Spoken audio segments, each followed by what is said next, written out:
Hello again. Today we're going to talk about strumming. Now let me just play a few things here.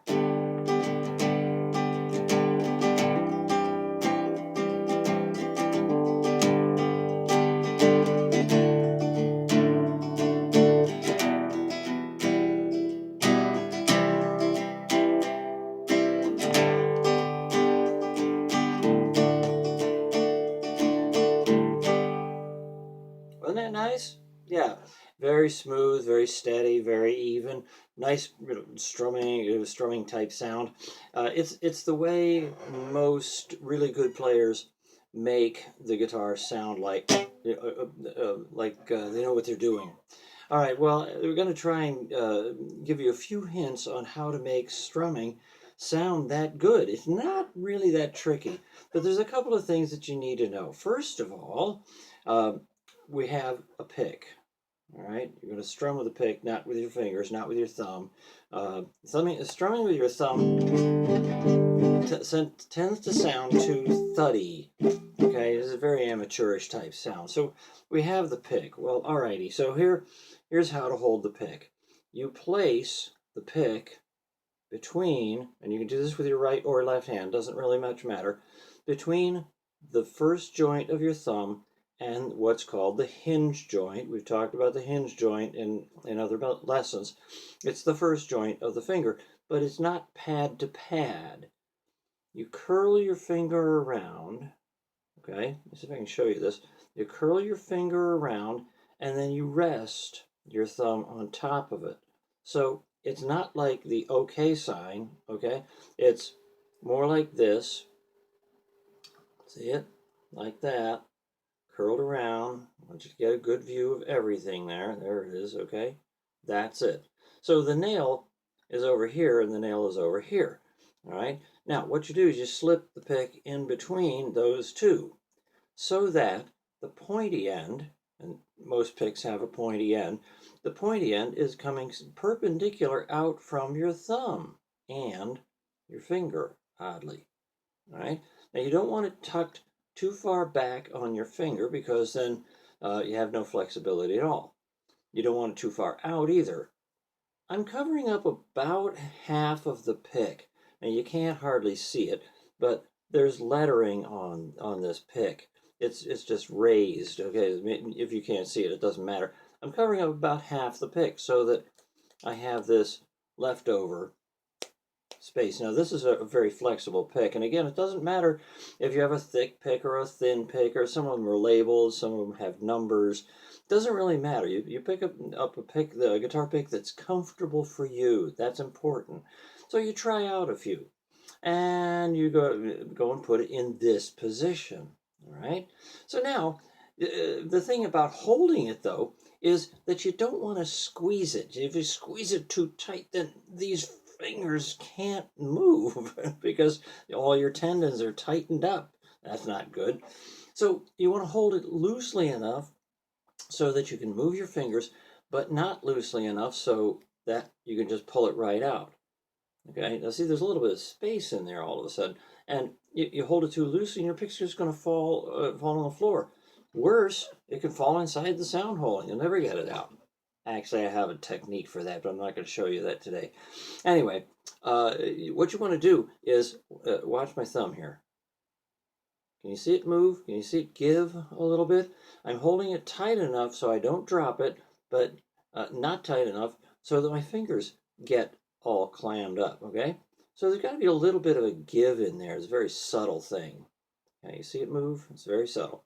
All right, so I've got all my fingers here. Now, how to place your hand and your arm to get a really good pick position. What I suggest is to put your elbow right on the corner of the guitar, wherever it lands naturally.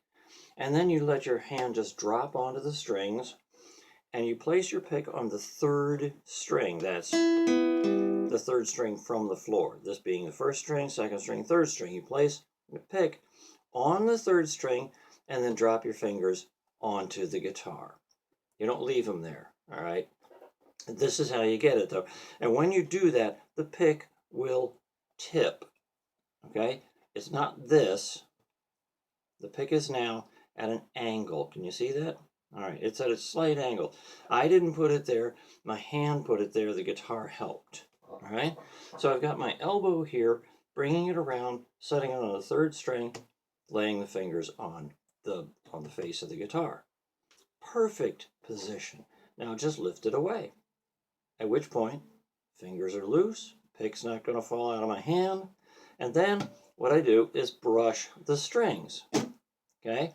But now, did you notice that I didn't go way up here to do that? I just started about, maybe, what is that? Less than an inch above the strings.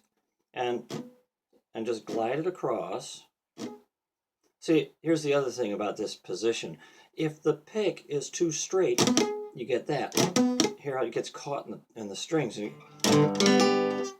the difference? You don't want the pick getting caught up in the strings. That's why the tip. That's why you want to do this thing. Okay, so when you brush across, what you want to do is just start slightly above this string and end slightly below this string.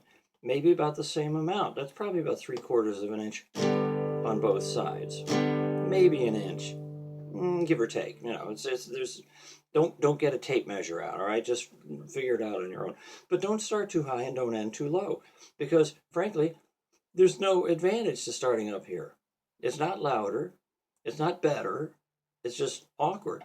Okay, it's further to go in order to start another strum. Okay, and when you want to start down here, you want to stop down there, because there's no use in going further, because guess what? Listen to this. There's no sound. You're not doing anything. So you stop as soon as you get across the strings, and what you have is a really nice sound. And you just brush all the strings all the time. And what you want to do is treat all 6 strings as one big fat string.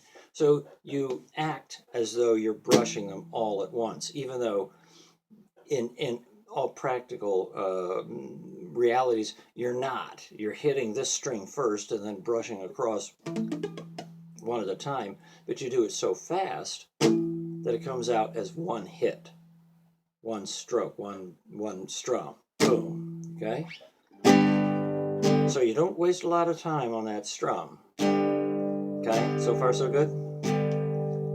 All right, now, there's a couple of things you can do here. One, this is described as a single strum because, well, you only hit the strings once.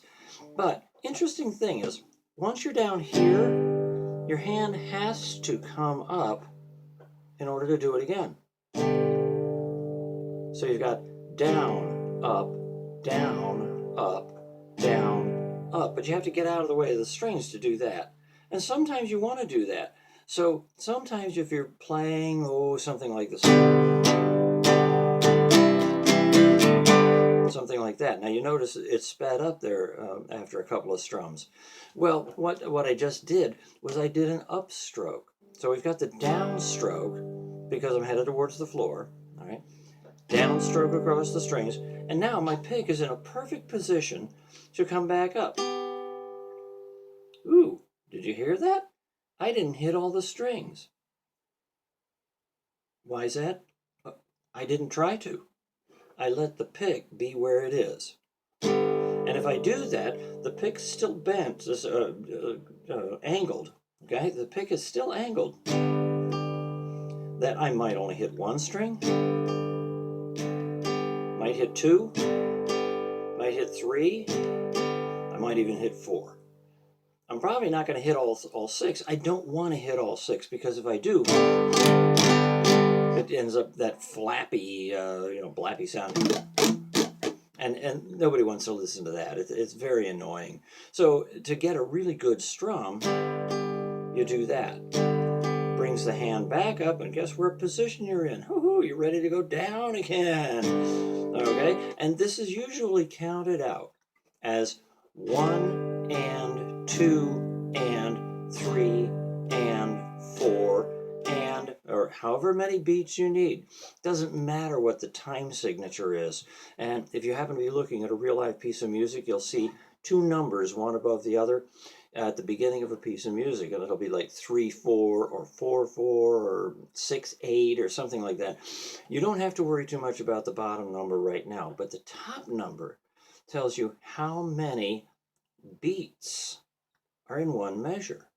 So if you're playing in 4, it's going to be 1, 2, 3, 4, and then 1, probably a chord change, 3, 4. And incidentally, I just went from a G to a C. I'll do it again.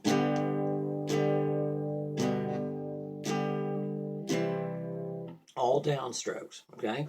But now I'm going to add that upstroke, and in between those numbers, I'm going to start saying 1 and 2 and 3 and 4 and. And when I go and, when I say and, that's the upstroke. 1 and 2 and 3 and 4 and. The trick is, once you get down here, do not change the position of your guitar, don't change the position of your hand, don't change the position of your pick. Just come up and take as many strings as you hit. It doesn't matter how many there are, it matters that you hit them. And if you have this nice swing, and watch what I'm doing here, the swing is from the elbow. The whole arm moves at once, right across the strings, okay? You don't pick by doing this. See what I'm doing here? I swing out here. There's no guitar out here. Okay? It's just like going down here. There's nothing there to hit. So you want to keep it straight across the strings, okay? Keep it lateral, right across the strings and right back up. So now it goes 1 and 2 and 3 and 4 and change chords, 2 and 3 and 4 and 1 and 2 and 3. And when you want to end, you end on 1 and you don't come up. Ending of the song. And usually at the end of the song, you don't have to count that out. You can just let it hang as long as you want, as long as it sounds good. There's various reasons for why you would do that. But anyway, that's how you accomplish a really good strumming sound. Is you get the pick to settle at this angle, you brush across the strings, you brush from the elbow, and you bring it back up exactly the same positioning that you went down. Okay? Down, up, 3 and 4, and now if you were in 3, 1 and 2 and 3 and 1 and 2 and 3 and 1 and 2 and so on. Even if you were in 6/8, 1, 2, 3, 4, 5, 6, 1, 2, 3, 4, 5, 6, 1 and 2 and 3 and 4 and 5 and 6 and 1 and so on. Get the counting? Down is the number, up is the and. To make this slightly easier, tap your foot. Tap your foot. Some teachers will tell you, never tap your foot. Tap your foot.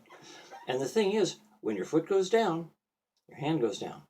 When your foot comes up, your hand comes up too. And it'll help remind you of where you are in the measure. So, happy strumming. Have fun with it. If you have any questions, email me or send me a private message through Facebook. I will respond. Until then, have fun and keep playing.